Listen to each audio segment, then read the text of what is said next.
Alrighty, welcome back to another episode of Two Plane Sports. Today is Friday, May 26th, and I am back after one episode being off. I had a legitimate excuse. Brandon, on this episode, does not have an excuse. He always gives me a hard time about missing a game because my Celtics are losing. Well, as we're recording this right now, the Celtics are making it quite interesting, and he is irate and refuses to record. Um, he's probably really concerned that his Heat might blow a 3-0 lead. What do you think? There's a very good chance that that is his emotional state right now. Might have to check on him a little later. Yeah, and as we're recording this, I mean, this game could end totally differently, but as we're recording this, I think he is extremely stressed and he's refusing to record. So let's enough about him. Let's actually talk some OU football. So OU made a top 8 for a wide receiver off the East Coast. Michael Hawkins made the Elite 11 finals. OU offered a defensive lineman, and then there's also something kind of interesting about a linebacker out of the state of Utah. And then something that we have not covered is Keon Brown and the implications of him not making it to OU and having to go to Garden City Community College. And then talk a little baseball, a little softball, a little golf, just kind of random tidbits and updates as we head into Memorial Day weekend. So, all right, let's get into it. So the first guy we're going to be talking about is Mekhi White. So this is someone we've not talked about from my recollection, at least since I've on the shows I'm on. A 6'3", 185-pound wide receiver out of King George, Virginia.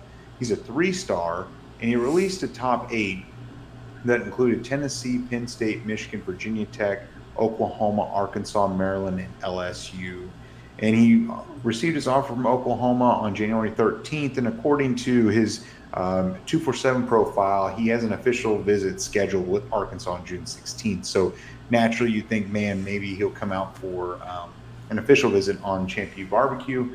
But it looks like he's already scheduled in full. But last year, he ended up having 37 catches for 1,039 yards and 18 touchdowns. So when you really break down his yards per catch, and I don't have a calculator on me, but I mean, that's like 25 yards a catch, 26 yards a catch, if I'm not mistaken, with 18 touchdowns at 6'3". I mean, that's pretty impressive. And now, obviously, Bryant Wesco is who OU's targeting and who they are hoping to get. And I guess we can kind of talk about Keon Brown in this segment because I do think it's kind of interesting. Um, do you think with Keon Brown now leaving and then, OU making a top 8 from Kai White, do you think Oklahoma takes a fourth wide receiver in this class just because they ended up losing Keon Brown? And so what do you think about Brown and what do you think about Mekhi White and kind of the state of the wide receiver room? Yeah, so I think it's still pretty deep. And it's the same issue that, or I guess not issue, but the same situation is the same today as it was 3 months ago with how the wide receiver room was projected to be before Keon Brown had to go to community college and where recruiting stood. There's two guys in Jalil Farouk and Drake Stoops that bring experience, but you don't really have a number one that has proven that he can be a number one. Can either one of those guys do it? Sure. But you need to have someone else that's able to step up. It opens up the door. It kicks the door wide open for Jaquez Petaway. Brandon has been on that bandwagon for a while. He said that he's the guy that he believes could be an impact freshman next season. And at this point, with where things stand, I think that's very possible. If he comes in and he picks up the offense really quick and shows he can catch with his hands, that's a big issue that Oklahoma had last season, then he might be the wide receiver number 2 and could even be wide receiver number 1 after, or once the season ends. Because you look at the room, you have Brennan Thompson, who has some experience but not a ton.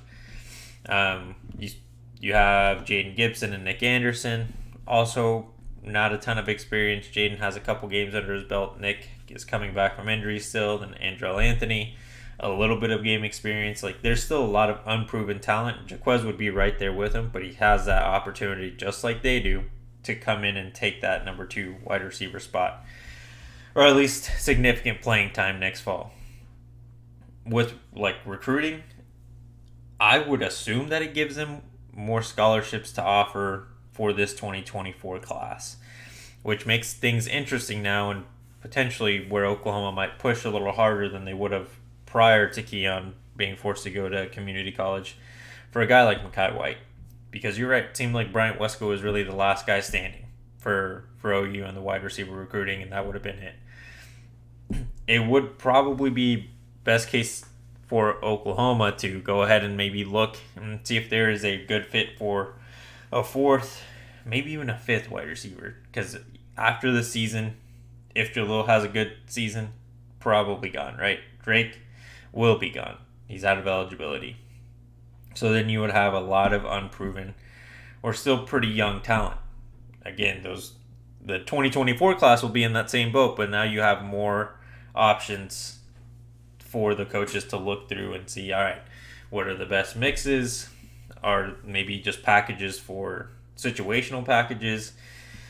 Because last season, around this same time, we were thinking maybe Jaden Gibson's going to be a guy that we're going to see a lot in the red zone and might not be on the field when they first get possession, but once they're within 20 yards, he might be in because he's huge and he makes big plays. Coaches were talking about it all off season last year, but he just couldn't get on the field consistently and make plays. So now everyone's got opportunities, including Jaquez Petaway. I'm interested to see if they would maybe still honor Keon Brown's scholarship once he's eligible to get on campus. I would assume it's a grade situation where grades just weren't up to snuff and they had to tell him, sorry, we just can't do anything. Like, we can't work around this situation. Schools got standards at the end of the day. Just go improve your grades 1 year in community college and then you can come back next year. It wouldn't surprise me given the culture that Brent Venables is trying to establish. It will be interesting to see what they end up doing. All I gotta say is about Keon Brown, is best of luck to him and everything. But it would be really nice to have Malachi Coleman in this class, wouldn't it? It seemed like, you had him in the bag, and then it was Oklahoma's doing why he's not a part of this class. And that's an assumption. A lot of things could have changed. I'm not saying that he would have signed with Oklahoma ultimately, but it sure feels like that. You have some thoughts on that one?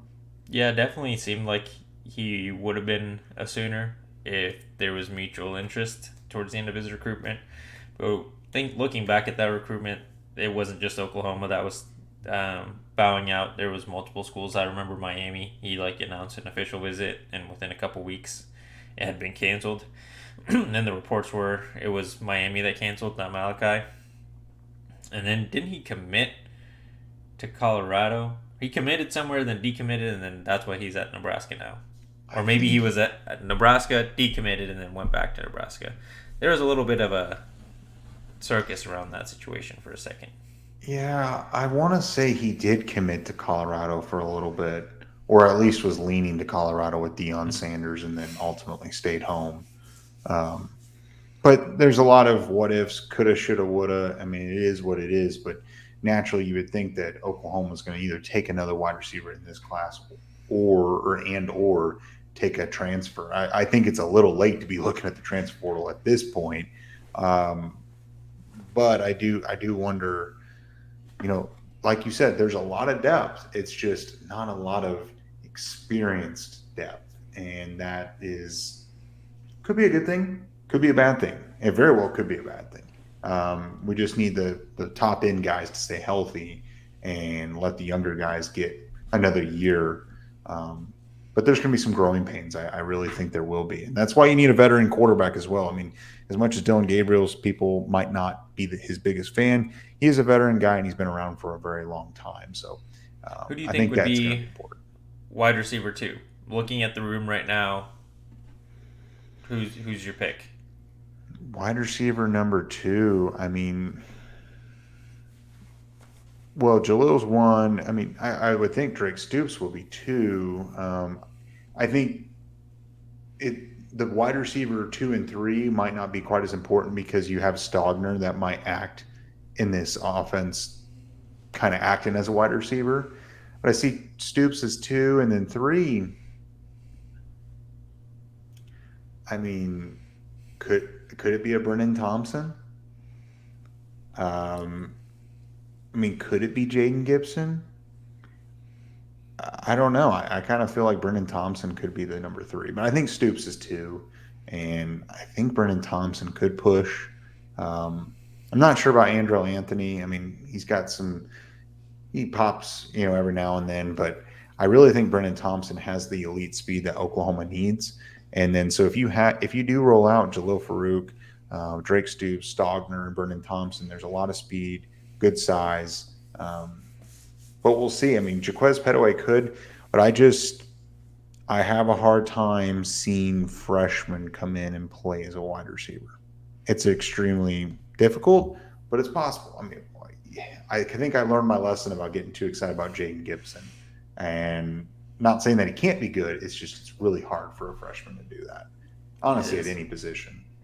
Yep. I would say it's got to be a race between, in my mind, it seems like it'd be a race between Andrell Anthony and Brennan Thompson. 2 guys that are coming from programs that had good offenses for the most part. Kind of have the same attributes, speedsters. So it's really going to be who can learn the playbook faster, and you would assume that favors Andrell Anthony at this moment. He's been on campus much, much longer. Yeah, no, that is very true, and I do think it's going to be kind of a revolving door the first 3 weeks. When you're playing out a conference weaker competition, you're going to see who's going to really be able to separate and emerge. And I don't think anyone's spot is safe outside of Stoops and Farouk and Stogner on this offense, to be completely honest with you. I think most people's spots, including the quarterback. Well, I'm just saying, if he doesn't look great for the first month, it gets interesting. And in any other position, I mean, I just feel like, if Raheem struggles a little bit, there's some depth behind him, and the offensive line struggles. I mean, I think that they're going to have a short leash on a lot of these guys this year, and they're going to figure it out quick because it's win. It's time to win now, and I think the staff will feel this. I don't think Dylan Gabriel's not. I think he's going to be the starter. I mean, and I think he's going to play all year, barring any injury. But I'm just saying, we've seen this before, and if it's bad, I mean, if it's rough for a month, the voices are going to get louder, and the noise is going to get louder, and things are going to get uncomfortable. Yeah, it'll be interesting to see if it is similar to last year. Will the Palace start to suffer a little bit with the crowd? Wouldn't be crazy to think. One season, I think most fans can deal with and realize, all right, he's just rebuilding, trying to get his guys, getting acclimated, first year head coach. But year 2 at a program like Oklahoma, you got to at least be competing for a spot in the conference championship at the very least.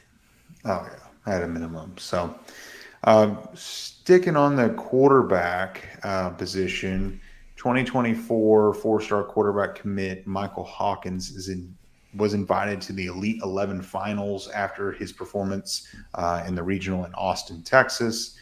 So a player like him, he's a little underrated on some sites. I think 247 actually in their specific score, not the composite, has him as a 3-star. He made the final cut.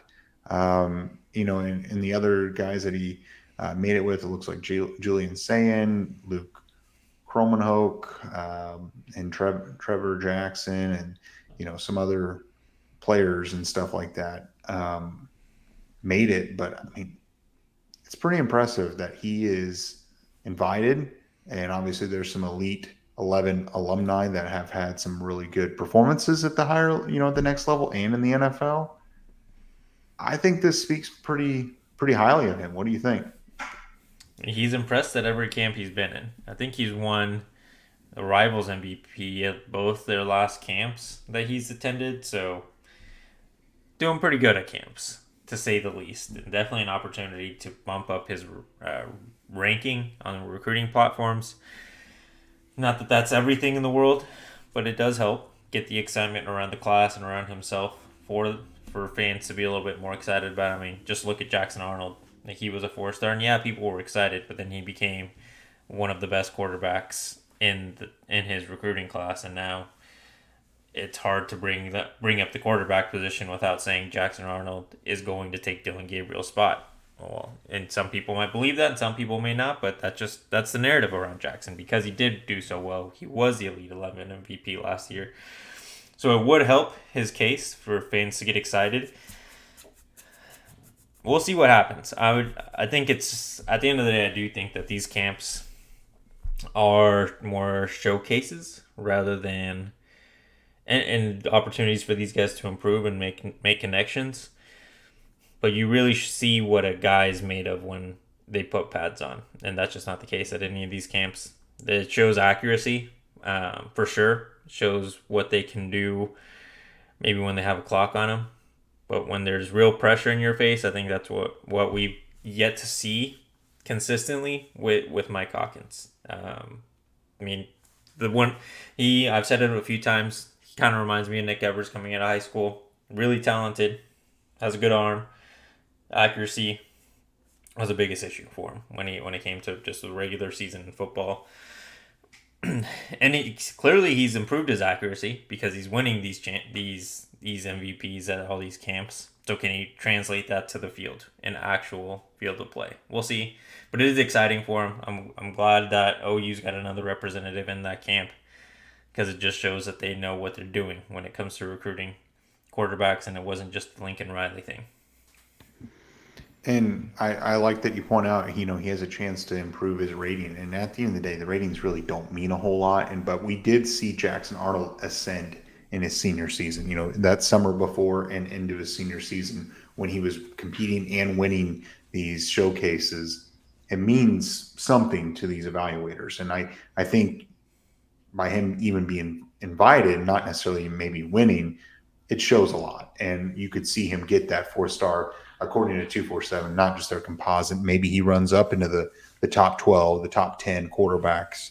I don't see him going to the number 1 quarterback at this point. It's really hard to make those giant leaps. But I do see him having the room to go up and compete for being a top 15, a top 12, top 10 quarterback. So they know what they're doing. They know what they're recruiting.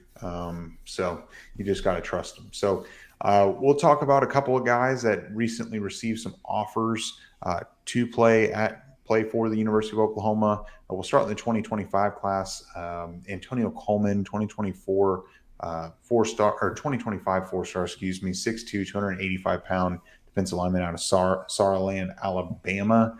Oklahoma offered on May 25th, so yesterday, as a sophomore.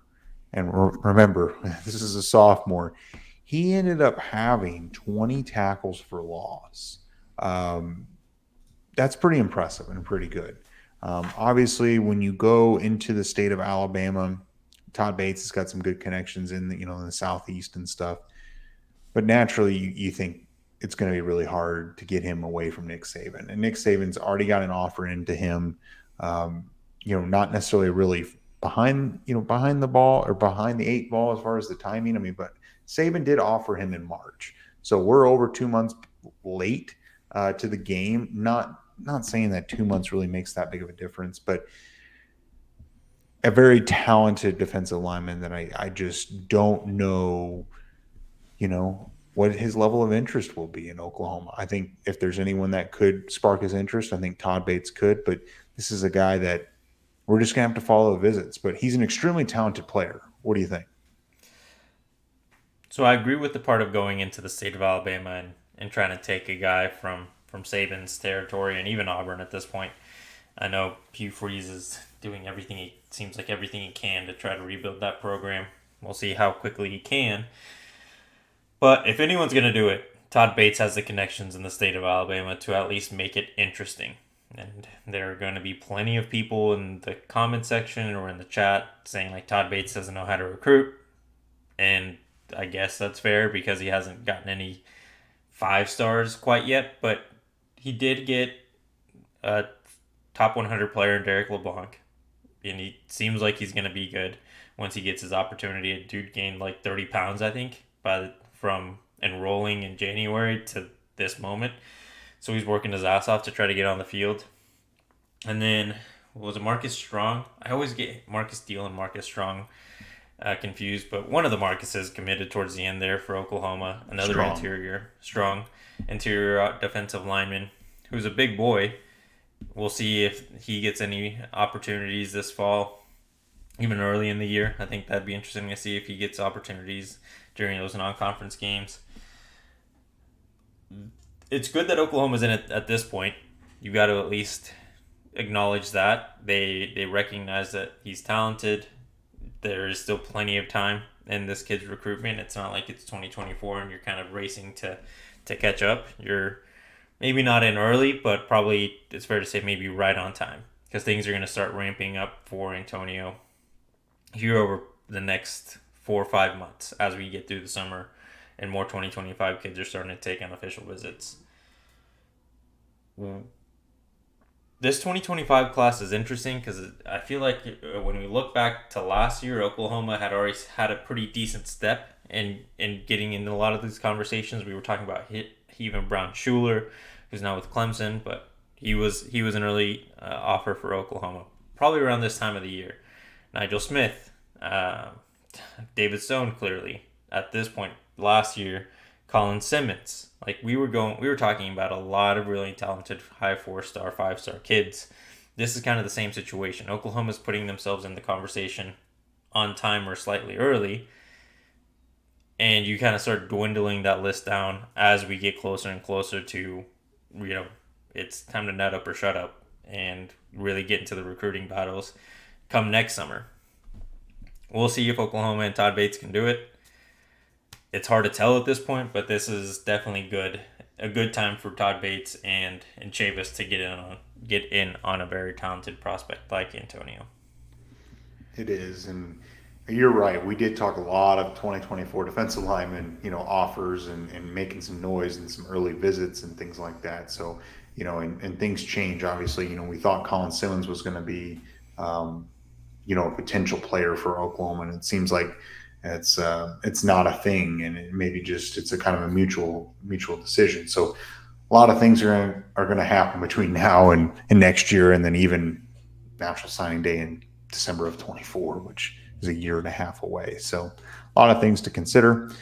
So let's move back to the 2024 class. So I think this is interesting. Oklahoma is recently offered and will have an official visit taken by Easton Baker, a 2023 3-star linebacker out of Thule, Utah. 6'1", 212 pounds, a little bit of a lower rated prospect. In his career, he's played as a freshman, sophomore, and a junior, but mainly sophomore in his junior year. He's got 199 total tackles, 18 tackles for loss in his career, and 13 sacks as well. So a player that can obviously play, can pursue the ball, pursue the quarterback, and played at the 5A level in Utah.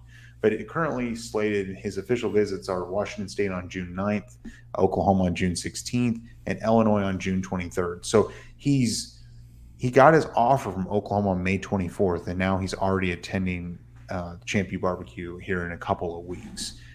I think, and apparently his commitment date, he's already got that scheduled for July 1.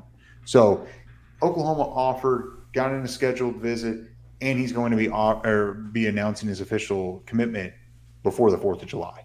So it seems like he's going to take these 3 officials and make his decision. So it's Washington State, Oklahoma, Illinois. I like where Oklahoma stands in this, just based on the optics, who they're going against. And I think this is Oklahoma. They know that they need to get a couple of linebackers in this class.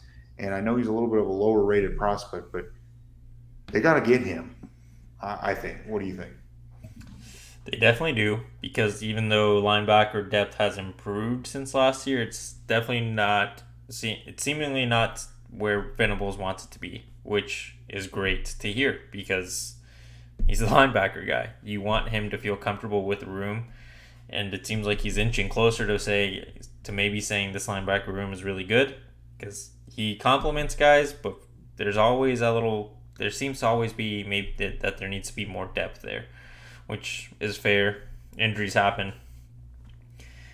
It's for Easton. It's interesting that I'm pretty sure that official visit was lined up even before the offer was announced.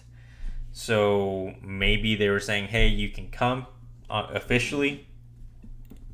We can plan that out pre your offer. We think we're gonna offer you. Just depends on where we feel we're sitting out with other guys. Maybe. I mean, they lost out on Peyton Pierce, and maybe him getting an offer means Peyton Pierce has just officially said, I'm not going anywhere.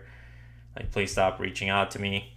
Like, I'm going to be a Buckeye, which is definitely possible. I mean, for a long time, it seemed like that battle was going to be Oklahoma's to lose, and then Ohio State and Laurinaitis came in and pulled off an upset.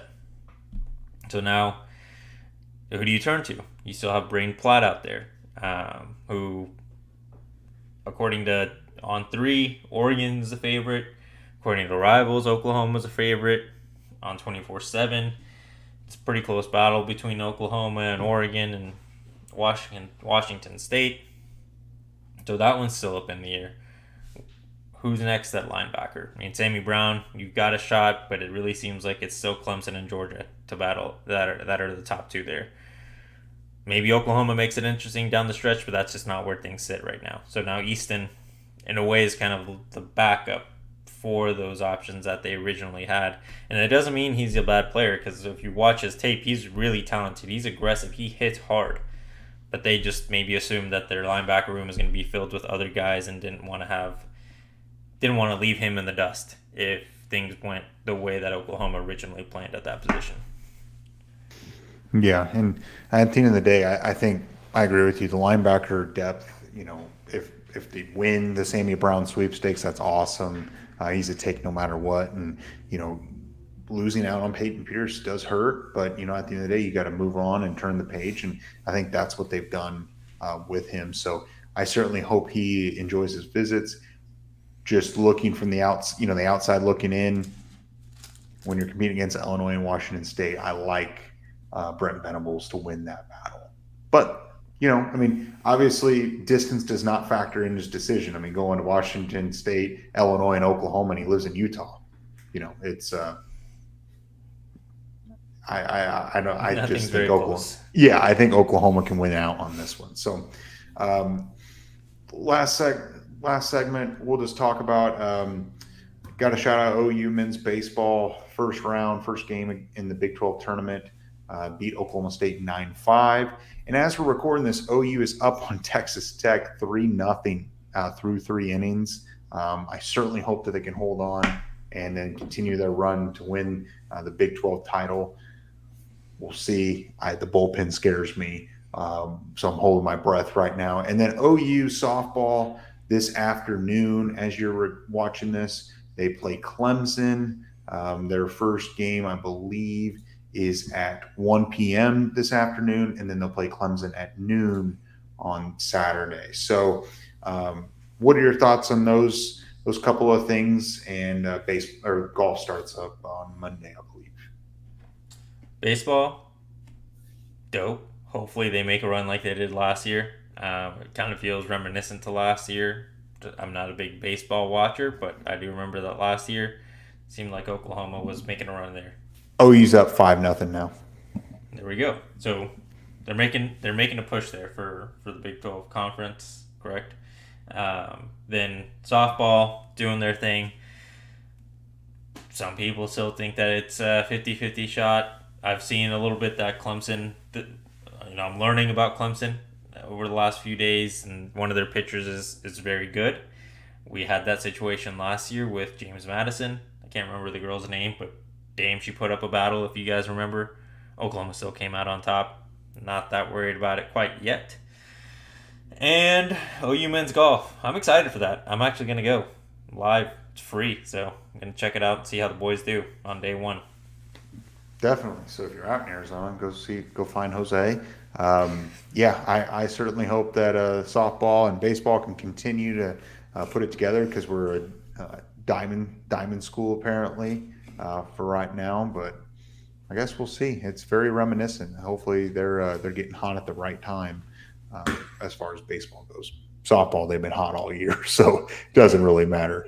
Do Yep. you have any final thoughts, or I guess in the video challenge?